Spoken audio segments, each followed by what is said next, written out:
तो बात करें तूफान असना की। तूफान असना कराची को छूकर गुजरने के बावजूद तबाही मचा गया। 2 रोज से जारी बारिश ने शहर भर में जल थल एक कर दिया। असना के जेर असर कराची में तेज हवाओं से शदीद नुकसानात हुए। तूफानी हवाओं से दरख्त उखड़ गए, बिजली के पोल गिर गए, खातून समेत 3 अफराद जान से गए, मुतादिद जख्मी भी हुए। असना कराची से नहीं टकराएगा। तूफान इस वक्त शहर से 300 किलोमीटर दूर है जो समंदर में खत्म हो जाएगा, लेकिन मानसून का दूसरा सिस्टम खलीज बंगाल में तैयार हो रहा है। यह सिस्टम भी भारतीय रियासत गुजरात और राजस्थान पर असरअंदाज होगा। असना का खतरा टल गया, तूफान कराची के करीब से गुजर गया। समुद्री तूफान के जेर असर कराची में 2 रोज से जारी बारिशों ने तबाही मचाई, दरख्तों को उखाड़ फेंका, कंटेनर्स भी उड़ाकर रख दिए। Gulshan Iqbal Nazimabad federal B area में दरख्त गिरने के वाकयात में खातून समेत 3 अफराद जान से गए, मुतादिद जख्मी हुए। कारसाज, गुलिस्तान जौहर, गुलशन इकबाल फेडरल बी एरिया और नाज़िमाबाद में दरख्त गिरने से गाड़ियों को भी नुकसान पहुँचा। महकमा मौसमियात का कहना है कि तूफान असना कराची से नहीं टकराएगा। तूफान कराची से 300 किलोमीटर दूर है जो समंदर में ही खत्म हो जाएगा। शहर में रात गए तक हल्की बारिश मुतवक्के है। महकमा मौसमियात ने मॉनसून के दूसरे सिस्टम के खतरे का इम्कान जाहिर कर दिया। दूसरा सिस्टम खलीज बंगाल में तैयार हो रहा है। ये सिस्टम भी भारतीय रियासत गुजरात और राजस्थान पर असरअंदाज होगा, जो आइंदा 3 से 4 रोज में मशरिकी सिंध से टकरा सकता है। कराची में आज दिन भर कहीं हल्की कहीं तेज बारिश का सिलसिला जारी रहा। पूरा दिन शहर की क्या सूरत हाल रही जानते हैं बोल न्यूज़ के नुमाइंदे मोहम्मद काशान से। काशान, अपडेट कीजिएगा। देखें, कराची के मुख्तलिफ इलाकों में आज कहीं हल्की और कहीं तेज़ बारिश का सिलसिला जारी रहा, जबकि महकमा मौसमियात का बताना है मुमकिन समुद्री तूफान असना के खतरात जो हैं वो शहर से टल गए हैं। दूसरी जानिब महकमा मौसमियात ने 27 अगस्त से लेकर 31 अगस्त तक बारिशों के जो आदाद शुमार हैं वो भी जारी कर दिए गए हैं। सबसे ज़्यादा बारिश जो है 5 दिनों में सरजानी टाउन में 226 मिलीमीटर रिकॉर्ड की गई है। गुलशन हदीद में जो है 165 मिलीमीटर बारिश रिकॉर्ड की गई है, जबकि कायदाबाद में 161 मिलीमीटर बारिश रिकॉर्ड की गई है। महकमा मौसमियात का बताना है कि आइंदा आने वाले रोज़ में भी कराची में शदीद बारिशों की तो पेशनगोई कर दी गई है। ताहम समुद्री तूफान के खतरा जो मंडला रहे थे शहर में वो टल गया है। दूसरी जानिब जो बरसाती पानी घरों में जमा हो गए हैं, रोड की अब जो बदतरीन सूरत हाल है वो ट्रैफिक का निज़ाम भी धर्म भरम शहर में हो चुका है इस कैंप पे। जबकि जो मरकजी बड़ी शाहराहों की अगर हम बात करें, मैं इस वक्त सी ब्रिज टावर के सामने सदर की मरकजी शाहरा है अहमद जिन्ना रोड, उस पर मौजूद हूँ। यहाँ पर भी जो है बदतरीन जो है सूरत हाल है। कैमरामैन साजिद बारिश करूँगा कि वो आपको यह मनाजिर दिखाए कि पानी जो है शाहरा के ऊपर इसके में मौजूद है, नकासी है, अब का इंतजाम मफलूज हो चुका है। ट्रैफिक का निज़ाम आप देख रहे होंगे कि ट्रैफिक यहाँ से आ रही है और इस पानी से होते हुए मंजिल मकसूद को अपनी जारी है। शहर की जितनी भी मरकजी शाहराह हैं वो तहम जो है वो तालाब का मंजर पेश कर रही हैं। अगर हम इन 3 दिनों के दौरान अगर बात करें तो शहर की मुतादिद मरकजी शाहराहों पर दरख्त गिर गया, जिसके नतीजे में 3 जानों का भी ज़िया हुआ है। शहर में तकरीबन बड़ी। बहुत शुक्रिया मोहम्मद काशान। असना ने बरसना तो ख़त्म कर दिया लेकिन अपनी छाप छोड़ गया। तेज़ आंधी और बारिश से कराची का इंफ्रास्ट्रक्चर मोइंजोदड़ो में तब्दील, जगह जगह आसार कदीमा की तरह गड्ढे नमूदार हो गए। सड़कें पानी से भरी फसलों का मंजर पेश करने लगी। ट्रैफिक शदीद मुतासिर, लोग परेशान, किसी की बाइक बंद हुई तो किसी की गाड़ी। डगमगाती गाड़ियाँ, मिनटों का सफ़र घंटों में तय होने लगा। मरकजी शाहराहें टूट फूट का शिकार, गढ़ों की वजह से गुजरना दुश्वार। शहर कायद के बासी परेशानी से 2-4। कराची में शदीद बारिशों ने शहर का इंफ्रास्ट्रक्चर तबाह हाल कर दिया। तरक्याती कामों का पोल भी खुल गया। मरकजी सड़कों पर कहीं फुट पानी जमा हो गया। तकरीबन 5 से 10 दिन हुए हैं, यही हालात हैं, यही रोड रास्ते आप देख रहे हैं, वो पूरा के पूरा रोड सारे खत्म हो गए हैं। FTC से डिफेंस आने वाली शाहरा पर पानी खड़ा हो गया। कोरंगी क्रॉसिंग से लेकर कॉजवे तक पानी जमा होने से शदीद ट्रैफिक जाम रहा। गुलिस्तान जौहर के थाने के सामने सेवरेज लाइनें भी धंस गईं। जुमेरात को जो हैवी रेन फॉल हुआ था तो उसकी वजह से 2 जगह से लाइन हमारी संग डाउन हुई है। चीज हमारी 24 की टंग सीवर कहलाती है। इससे पानी जो है ब्लॉक 2, ब्लॉक 3, ब्लॉक 1 का कैरी करती हुई ये हमारी मेन टंग सीवर 48 पे जाती है और इंशाल्लाह इसको 24 घंटे में इसको 2 जगह से संग डाउन है। 24 घंटे के अंदर इसको हम पाए तकमील पहुँचा लेंगे। क्लिफ्टन का पुल भी बदतरीन हालत से 2-4 हो गया। लोगों का गुजरना महाल हो गया। तारिक रोड पर धंसने वाली सेवरेज लाइन ने बड़ा इलाका मुतासिर किया। पानी में डूबी सड़कों से शहरी गुजरे तो परेशान हो गए। कराची के नाम पर वर्ल्ड बैंक और दीगर इदारों से फंड्स लेने वालों ने शहर को तबाही के दहाने पर ला खड़ा किया है। बारिश ने शहर में तबाही मचा दी है, कोई पुरसान हाल नहीं। अमीर जमात इस्लामी कराची मनम जफर फट पड़े, मुर्तजा वहाब को कब्जा मेयर करार दे दिया।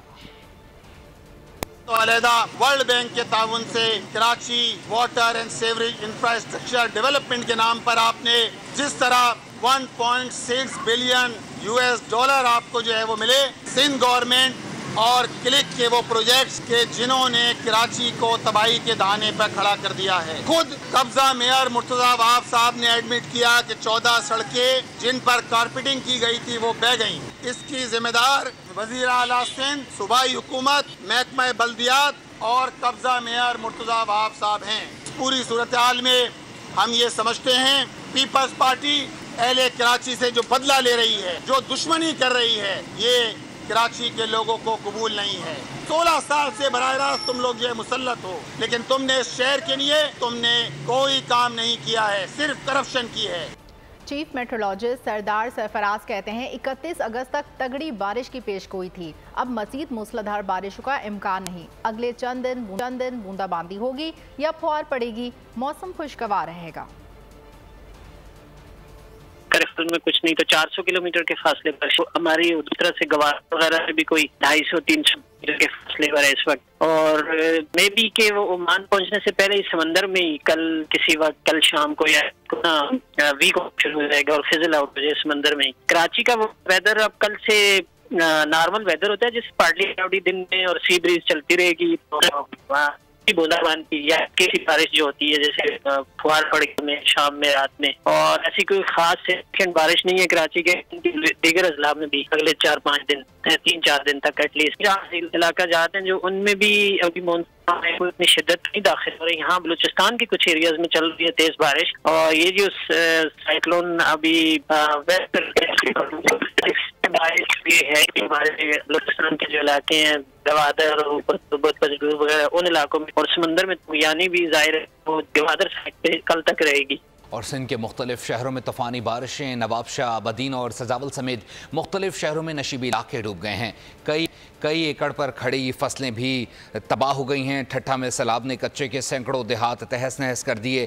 खैरपुर में दीवार गिरने के 2 वाक़यात रिपोर्ट भी हुए, एक शख्स जाँ भाग जबकि 10 अफराद जख्मी हुए। सिंध में मानसून का तूफानी स्पेल, मूसलाधार बारिशों ने तबाही मचा दी। नवाबशाह में सड़कें तालाब बन गईं, कपास की फसल को शदीद नुकसान। बदीन में भी कई एकड़ पर खड़ी फसलें तबाह। जोही में सैलाबी रेला नई गाज में दाखिल, नदी नालों में तुगयानी के बाद मंछर झील भर गई। टंगवानी में भी कई इलाके पानी में गिर गए। ठट्टा में सैलाब ने कच्चे के सैकड़ों देहात तहस नहस कर दिए। खैरपुर में दीवार गिरने के 2 वाक़यात में एक शख्स जाँ बहक, 10 अफराद जख्मी हो गए। सांगड़ में स्कूल की छत का मलबा गिरने से 8 बच्चे जख्मी हो गए। मीरपुर खास की तहसील झुड्डो में परान नदी उबल पड़ी, पानी दर्जन से ज्यादा देहातों में दाखिल। मुतासरीन सड़कों पर डेरे डालने पर मजबूर। मटियारी का शहर उडेरो लाल विलेज भी डूब गया, कई फुट पानी जमा। मुतासरीन खुले आसमान तले इमदाद के मुंतजिर। सजावल, सहवन और टंडोवाला यार समेत मुख्तलिफ शहरों में भी नशीबी इलाके पानी। बिजली और मवासलात का निजाम भी शदीद मुतासिर है। खैबर पख्तूनख्वा में मानसून के तगड़े स्पेल का जोर बरकरार। कुमराट में तेज बारिश और सैलाब कई सड़कें बहा ले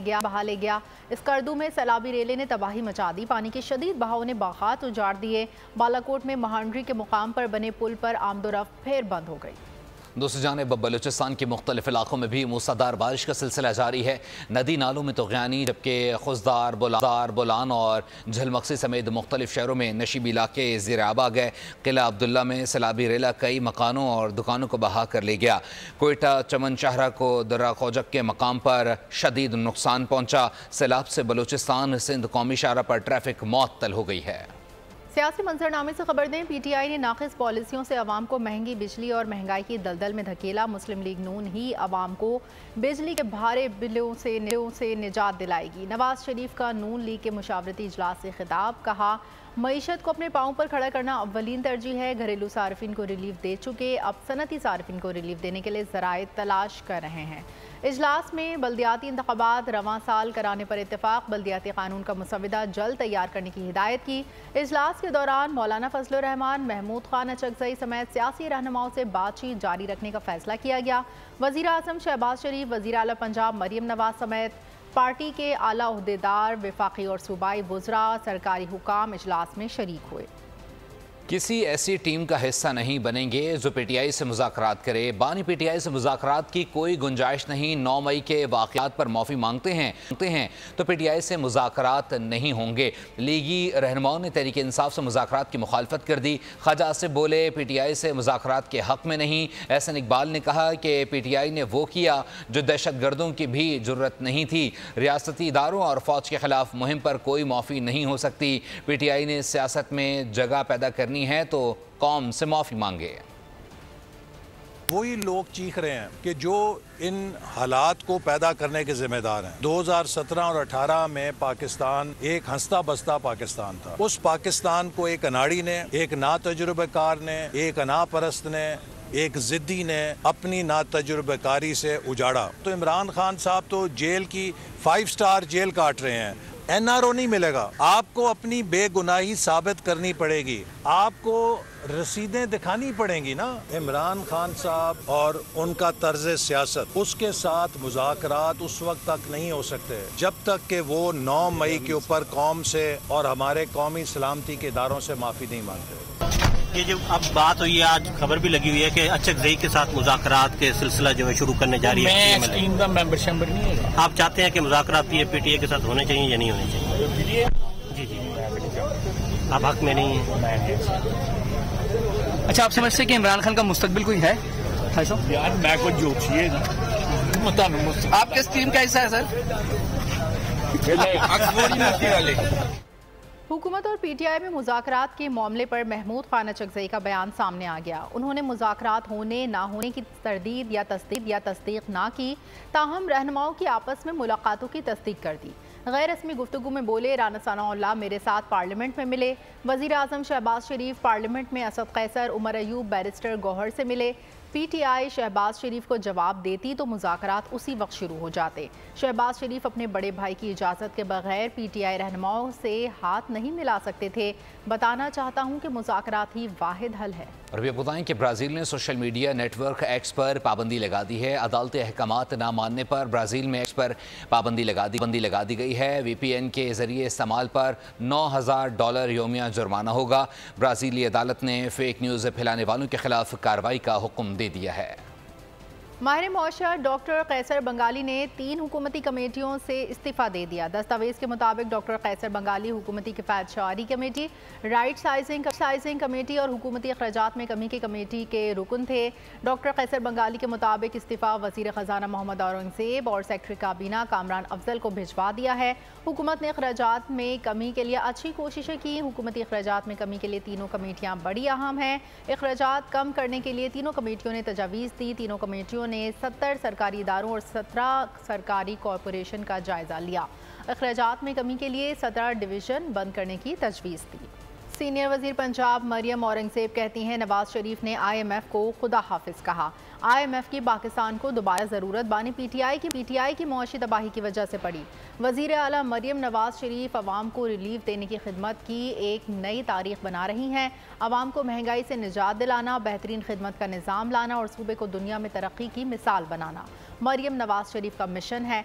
सीनियर वज़ीर पंजाब मरियम औरंगज़ेब ने अवाम को बिजली बिलों में रिलीफ की तफसीलात जारी कर दी। बताया पंजाब के अवाम को रिलीफ की फराहमी के लिए 40 अरब रुपए की रकम मुख्तस की गई है। लाहौर, मुल्तान, फैसलाबाद, गुजरावाला, इस्लामाबाद की 5 बिजली कंपनियों के 35,16,877 सार्फिन को रिलीफ दिया गया। बिजली बिलों में खुसूसी रिलीफ की रकम भी शाये कर दी गई। शमसी तवानाई के जरिए अवाम को मुस्तकिल रिलीफ देने का अगला मरहला जल्द शुरू करेंगे। कौमी क्रेडिट एजेंसी मूडीज़ ने पाकिस्तान के 5 बैंकों की रेटिंग भी अपग्रेड कर दी है। लामी के मुताबिक 5 निजी बैंकों की दर्जाबंदी में बेहतरी की गई है। रेटिंग एजेंसी ने 500 बैंकों के लिए आउटलुक को मुस्तहकम से मज़बत में तब्दील कर दिया। इसका मतलब यह है कि मूडीज़ का ख्याल है कि मुस्तकबिल में ये बैंक बेहतर कारकर्दगी का मुजाहरा करेंगे। मूडीज़ ने 4 पाकिस्तानी बैंकों की बेस लाइन क्रेडिट असेसमेंट भी अपग्रेड करके CAA2 कर दी है। चंद रोज़ कबल मूडीज़ ने पाकिस्तान की क्रेडिट रेटिंग भी अपग्रेड की है। खैबर की वादी तीरा में पाक फौज की खारजियों के खिलाफ फैसलाकुन कार्रवाइयाँ जारी हैं। SSG कमांडोज जानफशानी के साथ वादी के छप्पे छप्पे के दिफा का अज़म लिए दहशत गर्दी को जड़ से ख़त्म करने के लिए बरसरे पैकार हैं। ग्राउंड कमांडोज की निगरानी में होने वाले ताबड़तोड़ ऑपरेशंस में तीरा की वादी खारजियों का कब्रिस्तान बन गई है। खवारिज का अहम सरगना अबूजर उर्फ सद्दाम समेत कई मुल्क दुश्मनों को उनके मंतकी अंजाम पर पहुंचा दिया गया। ग्राउंड कमांडर्स के मुताबिक आखिरी खारजी की मौजूदगी तक उनका पीछा करते रहेंगे। वो कोहे सफेद के पास का इलाका था जहाँ पे ऊंची बर्फ पोशीदा पहाड़ियाँ हैं। ख्वारिज उस रास्ते से पाकिस्तान में वादी तीरा के अंदर दाखिल हुए। इस दौरान उनका फौज ने भरपूर मुकाबला किया, जिसमें अफवाज पाकिस्तान, फ्रंटियर कोर नॉर्थ और स्पेशल फोर्सेस के दस्ते हिस्सा ले रहे हैं। हमने एक हिकमत अमली तरतीब दी जिसकी बुनियाद ये थी कि अवाम और अफवाज का नुकसान कम से कम हो, दहशतगर्दों को शदीद नुकसान पहुंचाया जाए ताकि उनकी नकलो हरकत इस इलाके में कम से कम। इस मिशन की तकमील के लिए SSG बटालियन और लाइट कमांडो बटालियन वादी तीरा में उतरी। ये रास्ता इंतहाई कठिन, लेकिन सब जवानों ने हिम्मत का मुजाहिरा किया और दुश्मन को निस्तो नाबूद किया। हमारे हौसले और अज़म कायम थे, कायम हैं और कायम रहेंगे। हमने इस ऑपरेशन में दुश्मनों को भारी नुकसान पहुंचाया। अल्लाह ताला की मदद से, मुल्क कौम की दुआओं से और हमारे जवानों के जोश और जज्बे से हमें इस ऑपरेशन में फतह हासिल हुई। इस्लामाबाद में सेव गजा मार्च में जमात इस्लामी के साबिक सेनेटर मुश्ताक अहमद खान को हिरासत में ले लिया गया। पुलिस ने जमात इस्लामी के मुतादिद कारकुनान को भी हिरासत में ले लिया। अब बताते तो चलें कि रेड जोन खाली करा लिया गया, कारकुनान मुख्तलिफ थानों में मुंतकिल कर दिए गए हैं। बात कर लीजिए गजा से मुतालिक। इजराइल की गजा के वस्ती इलाके नसीरात में फ़िज़ाई बमबारी, 24 घंटे मजीद 40 फ़लस्तीनी शहीद जबकि 50 ज़ख्मी कर दिए गए। अरब मीडिया के मुताबिक शौदा की मजमूई तादाद 40,740 तक जा पहुँची है। 94,000 से ज़ायद ज़ख्मी हो चुके हैं। मकबूजा मगरबी किनारे शहर जनीन पर इजरायली फ़ौज का मुहासरा। सहूनी फ़ौज दस्तों से बिल्डोज़र्स के मदद से जनीन पर धावा बोल रही है। मुहासरे के बाद जनीन में फ़लस्तीनी शहरी ग़िज़ाई अशिया, पानी और इंटरनेट की सहूलत से महरूम हो गए हैं। अमरीकी सदारती उम्मीदवार कमला हैरिस को इंतखाब में 29% से ज़ायद मुसलमानों के वोट मिलने का इम्कान है। Council of American Islamic relations के सर्वे के मुताबिक डेमोक्रेटिक पार्टी की उम्मीदवार कमला हैरिस को सदारती इंतखाब में मुसलमानों के 29.4% वोट मिलने का इम्कान है। सदर बाइडन को सिर्फ 7% मुसलमानों ने वोट दिया था। कमला हैरिस का ग्रीन पार्टी की उम्मीदवार से सख्त मुकाबले का इम्कान। ग्रीन पार्टी की सदारती उम्मीदवार जेल स्टाइन को 29.1% मुस्लिम वोट मिलने का इम्कान है। और अभी आपको बताएं कि पाकिस्तानी अदाकारा की गाड़ी से हादसा पेश आने की वीडियो वायरल हो चुकी है। वीडियो में अदाकारा को अपनी गाड़ी की ड्राइविंग सीट पर बैठे हुए भी देखा जा सकता है। एक शख्स ने उनका मोबाइल फ़ोन भी ले लिया। सोशल मीडिया पेजेस ने दावा किया है कि एंजेलिन मलिक की गाड़ी से कराची के इलाके क्लिफ्टन में हादसा पेश आया। अदाकारा ने रिक्शे समेत दीगर गाड़ियों को टक्कर मारी, ताहम हादसे में किसी जानी नुकसान की इत्तला मौसूल नहीं हुई। कुछ गाड़ियों के शीशे भी टूटे हुए देखे गए हैं। खेलों की खबरों में आपको बताएंगे पिंडी टेस्ट की पहली इनिंग्स में पाकिस्तान टीम 274 रन बनाकर आउट हो गई और साजगार विकेट पर बेशतर पाकिस्तानी बैटर्स एक बार फिर नाकाम रहे। बाबर आजम सिर्फ 31 रन बना सके। बांग्लादेश ने खेल खत्म होने तक बगैर किसी नुकसान के 10 रन बना लिए। पाकिस्तान टीम में शामिल बड़े बड़े नाम बेशतर हो गए एक बार फिर नाकाम। इब्तिदा अब्दुल्ला शफीक ने की, कोई रन बनाए बगैर ही वापस चल दिए। बाबर आजम को 31 रन पर हरीफ टीम ने पवेलियन चलता किया। साउथ शकील ने 16 और मोहम्मद रिजवान ने 29 रन पर हिम्मत हारी। साइम अयूब ने 58, शान मसूद ने 57 और सलमान आगा ने 54 रन बनाकर टीम की नैया डूबने से बचाई। टेल एंडर्स ने पीठ दिखाई। 38 रन के इजाफे से आखिरी 4 विकेटें भी गिर गईं। मेहदी हसन ने 5, तस्कीन ने 3, नाहिद और शकीबुल हसन ने एक खिलाड़ी आउट किया। बांग्लादेशी इनिंग्स में साकिर हसन 0 और शादमान 6 रन के साथ क्रीज पर मौजूद हैं। खबर दें, वज़ीर आज़म ने पेट्रोलियम मसनूआत की कीमतों में कमी की मंजूरी दे दी है। हाई स्पीड डीजल की कीमत में 3.32 रुपए कम कर दिए गए हैं। वज़ीर आज़म ने पेट्रोलियम मसनूआत की कीमतों में कमी की मंजूरी दे दी है। हाई स्पीड डीजल की कीमत में 3.32 रुपए कमी कर दी गई। आपको पता चले इससे कबल इम्कान ज़ाहिर किया जा रहा था कि आज पेट्रोलियम मसनूआत की कीमतें कम की जाएंगी और अगले 15 रोज़ के लिए ये कीमतें कम की गई हैं। वज़ीर आज़म ने पेट्रोलियम मसनूआत की कीमतों में कमी की मंजूरी दी गई है। पेट्रोल की कीमत में 3 रुपये कम किए जाने की मंजूरी के लिए दरख्वास्त दी गई थी, जबकि पेट्रोल की कीमत में 1.86 रुपये फ़ी लीटर कमी कर दी गई है। वज़ीर आज़म की जानिब से मंजूरी दे दी गई है पेट्रोलियम मसनूआत की कीमतों के लिए, और वज़ीर आज़म ने पेट्रोलियम मसनूआत की कीमतों में कमी की मंजूरी दी है, जिसके बाद अब बताया जा रहा है कि हाई स्पीड डीजल की कीमत में 3.32 रुपये कम कर दिए हैं। फ़ाद चौधरी से मज़ीद तफसीलात जान लेते हैं। फ़ाद, अपडेट कीजिएगा। जी देखिए, वज़ीर आज़म शहबाज शरीफ ने पेट्रोलियम मसनूआत की कीमतों में कमी की मंजूरी दे दी है। वफाकी हुकूमत की जानिब से पेट्रोल और डीजल की कीमतों में कमी का ऐलान कर दिया गया है। हाई स्पीड डीजल की कीमत में 3 रुपये 32 पैसे कमी की गई है और नई कीमत 262 रुपये 75 पैसे हो गई है। पेट्रोल की कीमत में 1 रुपये 86 पैसे का रिलीफ दिया गया है। पेट्रोल की कीमत 260 रुपये 96 पैसे से कम होकर 259 रुपये 10 पैसे हो गई है। इसी के साथ मिट्टी के तेल की कीमत में 2 रुपये 15 पैसे फी लीटर कमी की गई है। मिट्टी के तेल की कीमत अब 169 रुपये 62 पैसे होगी। लाइट डीजल ऑयल की कीमत में 2 रुपये 97 पैसे कमी की गई है और लाइट डीजल ऑयल की कीमत 154 रुपये 5 पैसे होगी और नई कीमतों का इतलाक 1 सितंबर 2024 से हो जाएगा। जी ठीक है। फ़ाद, ये भी बताएगा, कीमतें जिस बार कम की गई हैं, क्या आलमी मार्केट में भी इस वक्त जो तेल की कीमत है वो कम हुई है, पेट्रोल की कीमतें कम हुई हैं, उसके बाद कम की गई है? जी बिल्कुल, आपको पता है कि आलमी मार्केट में जो गुज़िश्ता 15 रोज का ट्रेंड है वो डाउनवर्ड ट्रेंड था, जिसकी वजह से गुज़िश्ता जो आपको याद होगा कि 14-15 अगस्त की दरमियानी रात भी वफाकी हुकूमत की जानिब से रिलीफ का ऐलान किया गया था और अब एक मरतबा फिर जो है पेट्रोलियम मसनूआत की कीमतों में कमी की गई है और ये बिलाशुबा आलमी मार्केट में जो तेल की कीमतें हैं उनमें कमी के बाइस रिलीफ जो है वो मुंतकिल किया गया है अवाम को।